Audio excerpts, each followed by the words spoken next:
Hello everyone, welcome to Angel's Classroom.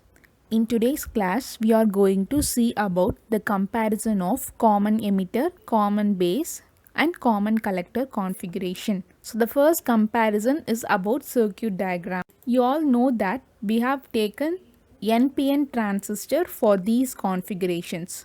So if we take NPN configuration, the current direction should be pointed outward in the emitter terminal. That is the first point. Second point is that whatever the configuration you are going to draw, you have to ground that particular terminal to the ground. Third thing is you have to add one ammeter and voltmeter to both your input side as well as your output side. Fourth thing is that you have to add the polarities for your ammeter on both your input as well as your output side. Fifth one is you have to name that particular voltmeter in the input as well as your output.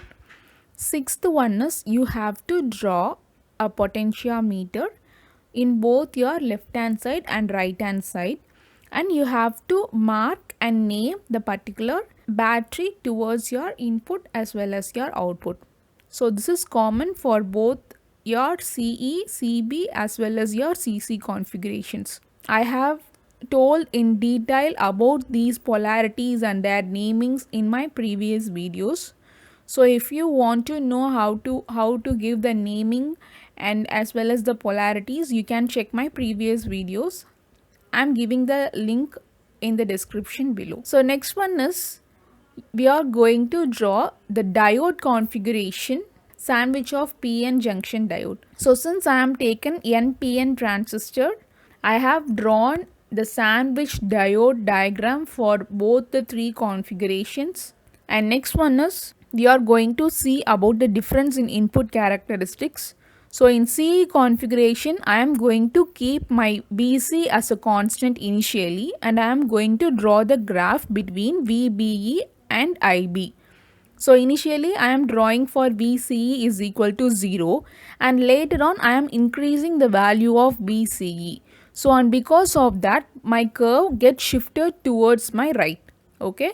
So on CB configuration I am going to keep my VCB, that is collector to base voltage, as a constant value, and I am going to increase the value of emitter base voltage, and I am going to mark the necessary emitter current. So initially when VCB is equal to 0, I am drawing a curve. Later on I am going to increase the value of VCB.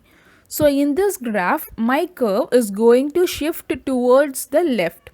So you have to keep a note, in CE configuration when I am increasing the voltage my curve gets shift towards the right, whereas in my CB configuration my curve gets shifted towards my left. So this CC configuration input characteristics is completely different from your CE as well as CB configuration. Here I am going to keep my VEC as a constant value, and I am going to draw the curve across my VBC and IB. So when VEC is equal to 2 volt, I have drawn the curve, and when I am increasing the voltage VEC, the straight line gets shift towards the right hand side. Next one is my output characteristics. So in CE configuration, I am going to keep my base current as a constant value, and I am going to draw a curve between VCE versus IC. So in all these three configurations for output characteristics, I will get three regions. Those three regions are cutoff region, active region as well as the saturation region. So this output characteristics will be similar in graph for your CE and CC configuration, whereas your CB is bit different. Okay, so see this CB configuration. Here I am going to keep my IE as a constant value, and I am going to increase VCB, and I am going to mark the necessary collector current. So here I am getting the saturation region, that is to the left hand side of my y-axis. Okay, so this CC configuration I am going to keep IB as a constant value, and I am going to draw a curve between VEC versus IE. So here also I am having these three regions, cutoff, active as well as the saturation region. And next thing you have to note here is that, so in CE and CC configuration, you have the constant values which can be in microamperes, whereas in your CB configuration, your constant term, that is your emitter current, should be in milliampere. Next one is we are going to see about the transistor parameters. So in this transistor parameter, the first one we are going to measure is that input impedance. So for this common emitter, common base and common collector, we are going to initially see about how to name the transistor parameters. So this transistor parameters, here it is mentioned as hybrid parameter. For hybrid parameter, I am going to use the initials as a H. Okay, so I is for input, and the second term in every configuration is going to be the name of that particular configuration. Okay, so in first column I am going to see about common emitter configuration. So HIE, the second term should be E in all the transistor parameters. Okay, so similarly in B, the second term will be B, and whereas in common collector value, HIC, the second term will be C in all these parameters. Okay, so input impedance for common emitter, I am going to keep VCE as a constant value, and HIE is equal to delta VBE divided by delta IB. So delta represents the change in either the voltage or the current based on the terms which you have mentioned. So for common base, the term used is HIB. So HIB is equal to delta VEB divided by delta IE. So at this time, VCB should be kept constant. Next one is my common collector. So in this common collector, I am going to keep my VEC as a constant value, and I am going to measure the input impedance HIC. So that is the ratio of delta VBC divided by delta IB. For output admittance, I am going to use the term HOE. So O is that output and E is the emitter configuration. So HOE is equal to delta IC divided by delta VCE. So here IB should be kept constant. So the unit of impedance can be in ohms, whereas this admittance is the inverse of impedance. So the output admittance unit is mho. So output admittance value for common base configuration is HOB is equal to delta IC divided by delta VCB. So here my IE should be kept constant. In your common collector configuration, HOC is equal to delta IE divided by delta VEC. Here IB should be kept constant. Okay. So and third thing is my forward voltage gain. So this forward voltage gain can be mentioned as HFE. So F is the term for forward. So HFE is equal to delta IC divided by delta IB.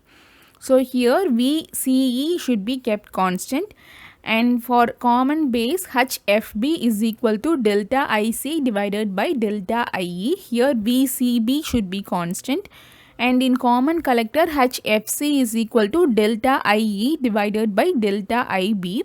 Here VEC should be kept constant. So for both this forward voltage gain and reverse current gain, we have no units. Okay, so finally we come to reverse current gain. So here HRE is the parameter. So HR represents your reverse current gain, and E is for emitter terminal. So HRE is equal to delta VBE divided by delta VCE. Here IB should be constant, and for common base HRB is equal to delta VEB divided by delta VCB. Here IE should be kept constant, and finally the common collector HRC. So HRC is equal to delta VBC divided by delta VEC. Okay, so here IB should be kept constant. Next characteristics is that input voltage and output voltage we have already seen. So I am straight away forwarding to your current amplification factor. So current amplification factor for common emitter is denoted as alpha, and common base is beta, and common collector is gamma. Okay. So current amplification factor for common emitter alpha is equal to delta IC divided by delta IE. For common base beta is equal to delta IC divided by delta IB. And for common collector gamma is equal to delta IE divided by delta IB. Next characteristics is my input resistance. So for common emitter, the value should be of moderate and it's about 750 ohms. Whereas for your common base, it's low for about 100 ohms only. Whereas for your common collector, it's high about 750 ohms. Okay. So for this input resistance, it is same for your common emitter as well as your common collector. Next term is output resistance. So this output resistance should be a moderate value for about 45 kilo ohms for your common emitter, and its high of about 450 kilo ohms for your common base, and its low of about 25 ohms for your common collector. Next characteristics is my current gain. So common emitter will have high current gain and common base have unity current gain and common collector have high current gain. Next one is my voltage gain. So this voltage gain is about 500 for your common emitter and about 150 for your common base, and for common collector it is less than 1. Next characteristics is your phase shift between the input and output voltages. For common emitter it's about 180 degree, whereas for your common base and common collector it's either 0 or else 360 degree. So finally we came to applications. So applications for common emitter is that it can be used for audio frequency circuits.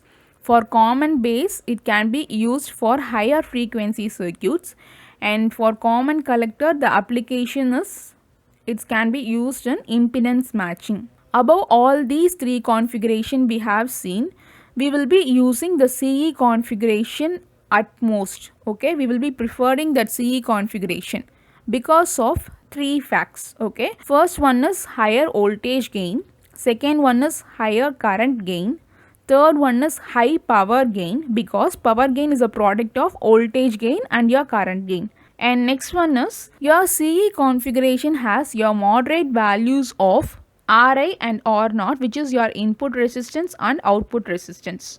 So therefore, many stages can be coupled with each other without using any additional impedance matching circuits. Okay, so because of this facility, maximum power transfer will take place from one state to another. That's all for today. Thanks for watching.